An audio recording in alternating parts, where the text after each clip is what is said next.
Self-love is the new sexy, the podcast devoted to helping you overcome life's most painful and stubborn challenges so you can feel great, have more energy, and live stress-free every day. To reach your full potential, simply work with the powerful spiritual principles that are readily accessible to everyone. It's easier than you think, and on today's show, W. Mark Watts is going to show you how starting with self-love is the key to joyously and harmoniously making that happen. Hey everybody, this is W. Mark Watts. Welcome and thank you for hanging out with me for another episode of Self-Love is the New Sexy.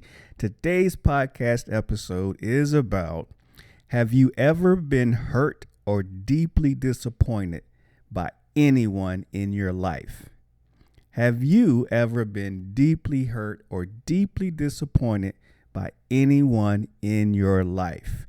Now, I'm going to raise my hand right away because there's been several people, especially several very key people in my life that I have allowed to deeply disappoint me and deeply hurt me along my journey, this journey called life. Now, the interesting thing about that statement is the reason why we are able or we allow other people to hurt us and disappoint us is because we, each individual, we have forgotten that we are whole and complete as we are.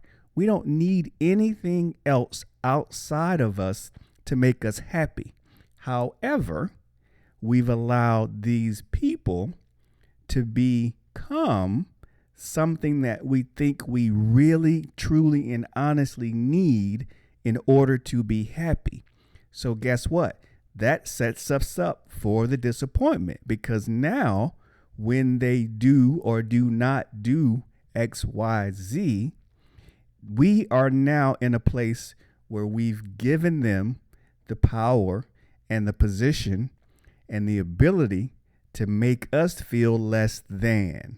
So again, I want to turn the page a little bit on how we look at hurt and disappointment, because it's the key to us overcoming and really making us transition into our true wholeness consciousness, which is who we really are. Now, I didn't coin a new phrase, but I learned a new phrase, I should say, from one of my mentors, Mr. Matt Kahn, that I'm going to steal or borrow and share with you tonight, called conscious accountability. Conscious accountability. When I read it in his email the other day, I thought, oh man, that's sweet. I got to speak on that a little bit. So I did a little research and did a little digging and realized how important conscious accountability has been in my life. And I'm hoping that you'll understand and maybe take something that we go over tonight and start to implement in your life so that the road ahead for you can be a lot easier. And again, the biggest deal here that I want you to understand is the only reason someone can hurt and disappoint us is because we've forgotten how whole we already are. I know I have forgotten, and it started with me very early on because I come from my parents divorced when I was maybe 7 or 8 years old, and my dad was not around very much at all. I mean, in the beginning, he would come and go every now and again, but pretty much after the divorce, I mean, he was pretty much non-existent for me and my 3 older sisters. So, of course, a father not being there for his son creates a huge vacuum, a huge void, and huge disappointment that, of course, I didn't realize how disappointing and hurtful it was until much later on in life when I started to try and unpack why my heart was so cold and why I had built up walls around me and I wouldn't let people in but so far. And I was very defenseful and very, just stubborn and standoffish, and I had to dig deep to start to figure out, where does all this stuff come from? So number one, I learned, wow, one place it came from was my relationship or lack thereof with my dad. Number two, and my most recent, my ongoing relationship with my son has taught me so much about this concept as well. In the fact that, he is such an intelligent, talented young man, had scholarships to play football, college football, but he chose not to.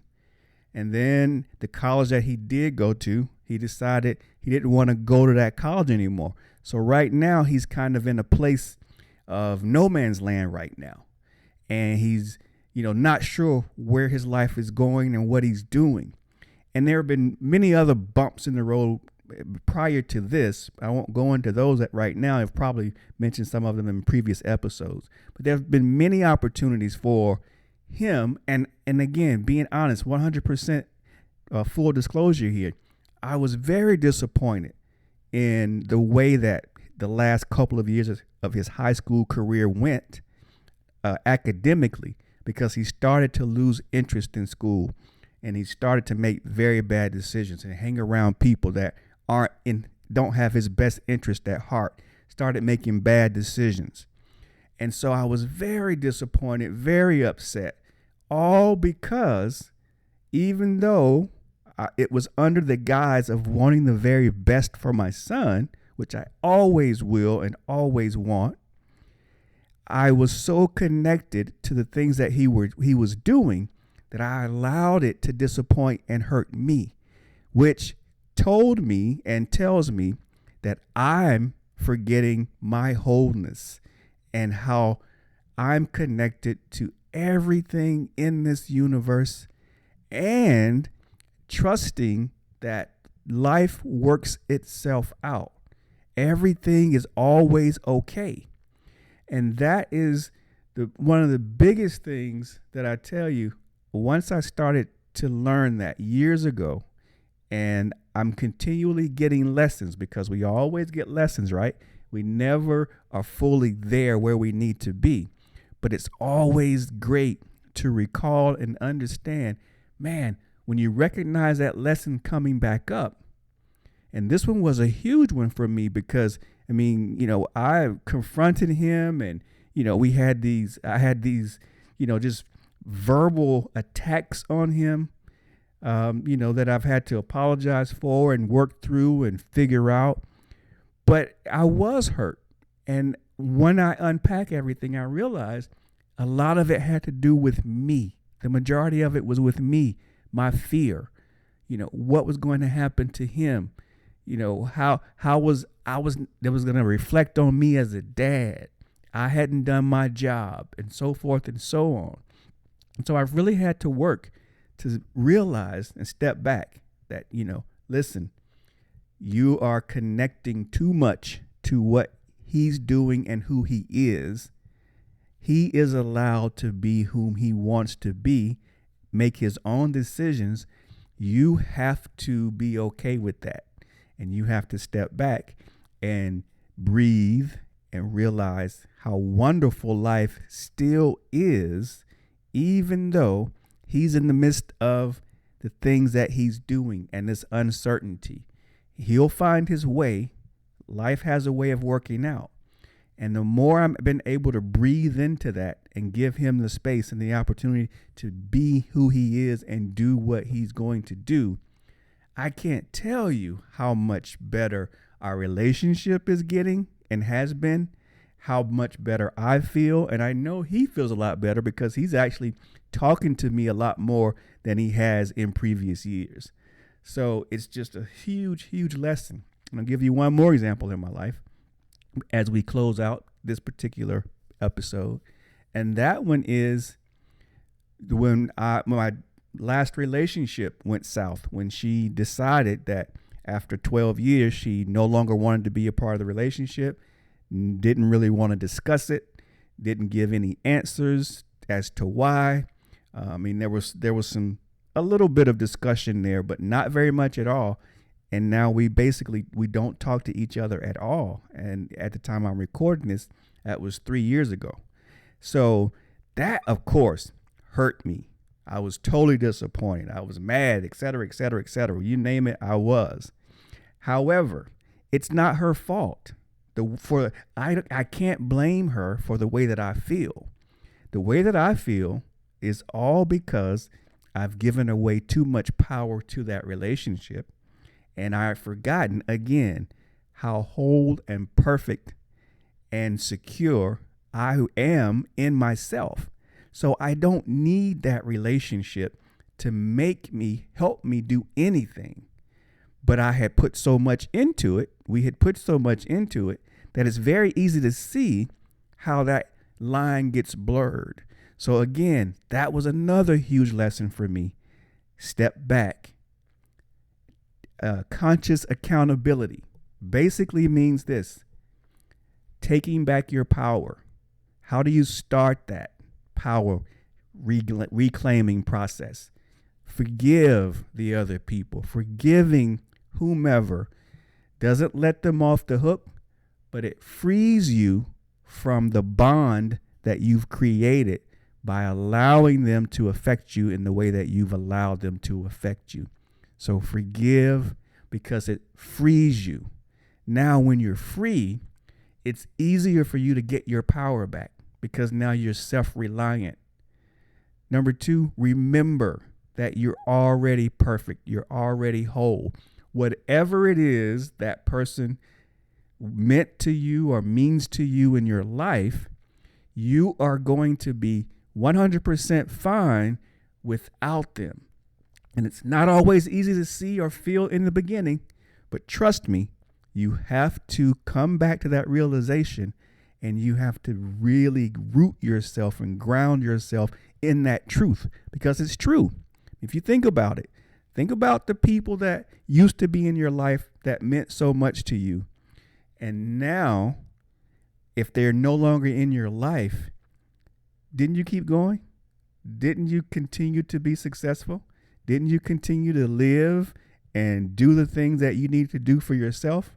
I think you're going to find the answers yes. So in that moment, it might be difficult, but when you step back and breathe through it and realize that you are already whole, you're already fine, you're already perfect, life will continue and you can be great. It can be great. They can be great. Everybody can go on and be happy and successful and prosperous. And that's just how it is sometimes. But you've got to remember that you're fine. You're whole. You're good. Everything's going to be good. Just trust that life has a plan for you and that life is always for you and never against you. Might not always seem that way, but life is always trying to take you higher if you will allow it to. So just a couple of things there, and I don't want to belabor this episode too long because it's about time for it to be over. However, when that hurt, that disappointment occurs, I need you to do a couple of things. Be able to find forgiveness, because that's gonna start the process of freeing you from that connection. And then once you do that, remember you're already whole.